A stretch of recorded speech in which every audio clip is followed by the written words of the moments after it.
Jose, we've got a bit of sunshine here now, but we're not in the clear. We're still expecting more rain and potentially flooding here in California this weekend. After that, this weather system is expected to move east into the Great Plains, where it could bring damaging winds, large hail, even tornadoes to some 27 million people. Jose? David Noriega in Los Angeles, thank you. And now to the bridge disaster in Baltimore, where today for the first time, crews started cleaning up the thousands of tons of debris from the river.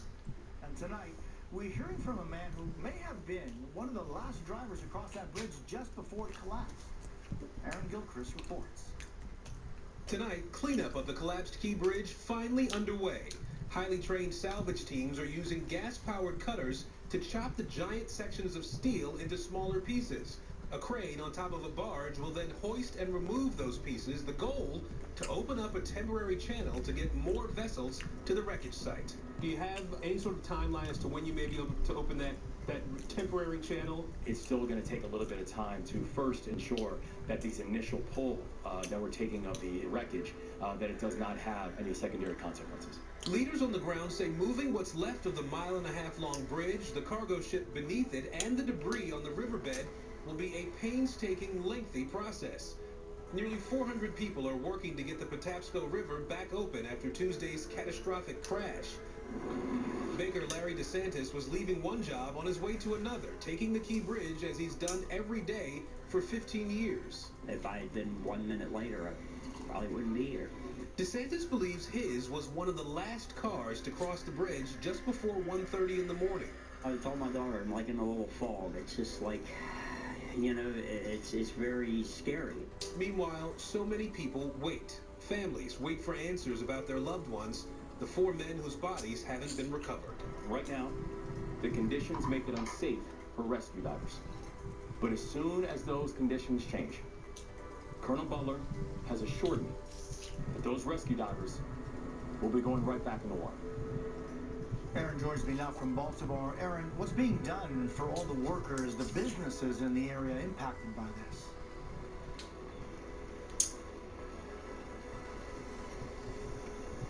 Jose, the governor asked the Small Business Administration yesterday for an emergency declaration. That came through this morning, making low-interest loans of up to $2 million available for businesses that are losing money because of this bridge collapse.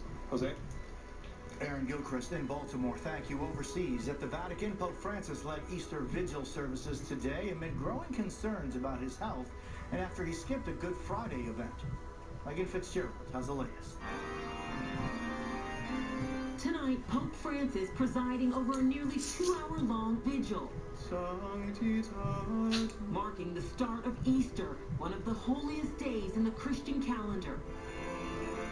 Despite battling colds and respiratory challenges throughout the winter, the 87-year-old pontiff looking determined, but was led in a wheelchair before delivering his sermon. Per Cristo nostro Signore. How does the Pope look, and what does that say about his future in the Vatican? The Pope is always looking a little more weak, a little older. He has more trouble breathing. It comes after growing concerns for the Pope's health. He was expected to take part in the Way of the Cross at the Roman Colosseum Friday night, but canceled at the last minute. The Vatican saying they wanted to preserve the Pope's health ahead of the events this weekend. Tomorrow, the culmination of these sacred days. The Pope will preside over Easter Sunday Mass, and like in years past, tens of thousands expected to gather in St. Peter's Square, praying for his health, while he is expected to pray for world peace. Megan Fitzgerald, NBC News.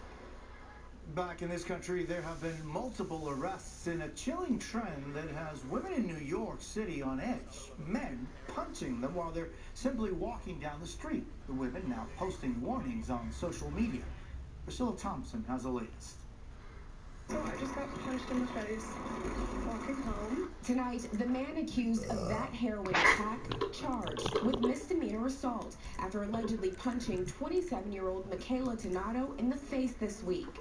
That arrest comes a day after 40-year-old Skaboki Stora was charged for this reported assault on 23-year-old Hallie McGuckin. I was literally just walking, and a man came up and punched me in the face. Oh my God, it hurts so bad.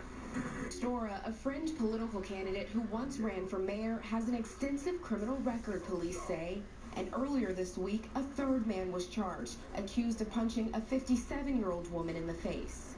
The arrests come as dozens of women have taken to social media, sharing stories of allegedly being randomly sucker punched across New York City.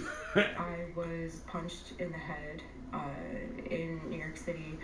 He goes, sorry, and then punches me in the head. He spit all over me and then punched me in the side of the face. The trend placing many women on high alert.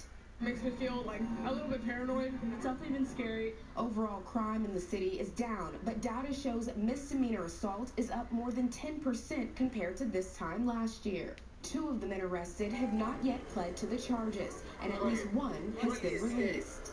I feel pretty safe, but again, that's not an excuse to kind of let my guard down. Priscilla Thompson, NBC News. Coming up, a highly advanced AI tool to copy people's voices, why some fear it may be too dangerous to release to the public. Also, caught on camera, the Good Samaritans rushing to the rescue. Nice to meet you. My name is David. I've been a pharmacist for 44 years. When I have customers come in and ask for something for memory, I recommend Prevagen. Number 1, because it's effective, does not require prescription, and I've been taking it quite a while myself, and I know it works, and I love it when the customers come back in and tell me, David, that works so good for me. Makes my day. Prevagen, at stores everywhere without a prescription. Lidocaine Flex. Flexible patch with maximum OTC strength lidocaine that contours to the body to relieve pain right where it hurts. And in reaction, it really sticks. So on us, it's good medicine. Look at these humans, just walking past the chance to save nearly $750. Hey you, look, here, look at this. Well, that didn't turn out how you wanted. Switch to Progressive and you can save hundreds. You come back and game tonight, you all stuck. I knew you were stuck. That's why I came